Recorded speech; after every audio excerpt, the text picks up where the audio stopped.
Vlog-vlogan with Liam, try number 1. Nung nag-viral kasi yung video ni Liam, ang daming taong nagsasabi sa amin mag-vlog na kayo. Ami, Oh. init. Sabi pa nila, napaka-cute at bibo ni Liam. Surely, a lot of people will get to love him. Siyempre, gusto ko rin ng maraming memories with Liam na pwede kong balikan when he's a bit older. So without further ado, allow me to share with you yung naging experience namin sa first play school na pinasukan ni Liam.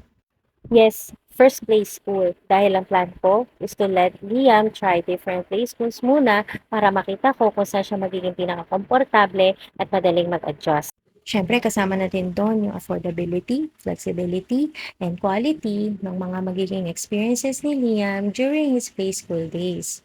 Gumawa pa nga ako ng list ng mga available play schools dito sa Mandaluyong. Kasama na doon kung magkano, accessible ba siya sa amin, at saka kung ano yung inclusions ng play schools nila. Yung top 3 schools that we think na pasok sa mga priorities namin ay si Head Start, Pocket Playhouse, and pati na si Lead Preschool. Ayun, sobrang excited nga ni Liam because today, nagpunta na kami sa Pocket Playhouse. Days before pa lang kasi minamanage ko na yung expectation niya. Because knowing Liam, madali kasi siyang ma-overwhelm kapag nabibigla siya sa mga activities, especially kapag maraming tao. Pagdating namin doon, we were greeted by the teacher na mag-handle kay Liam and told us na pwede nang pumasok si Liam sa school.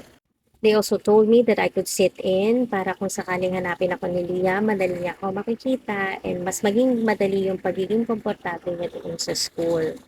Pero they also told me to step out kapag nakikita ko ng komportable si Liam.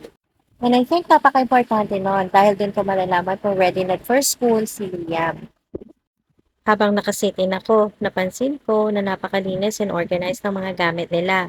Yung mga teachers, napaka-friendly and approachable. Kaya naman ang Liam, napakabilis na naging komportable. At nung may mga dumating ng ibang mga estudyante, I step out of the school. Ganun pala yun, no? Nakakaiyak pala yun. Yung makita mo yung anak mong nag-aaral na dating nasa kamay mo lang, palagi mong karga-karga. And I can't help but be very emotional when I was walking away na naiwan ko yung anak ko away from me na lagi kong kasama almost 24/7 a day. Anyway, I also took this opportunity na hindi ko siya kasama na mag-review for my MBA. Kasi 3 o'clock PM pa naman siya pipick upin. At exactly 3 PM, bumalik ako to pick him up. And nung makita niya ako, nakakatuwa. I know that he has been looking for me. Ang una kong tanong sa teacher niya, umiyak po ba si Liam? At ang sagot ng teacher niya, Liam did not cry. And napaka-participative niya during the discussions. And he was also even commented by the teacher na ready na for school si Liam.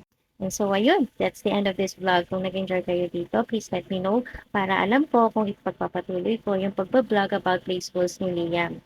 Thank you and have a great day. Bye!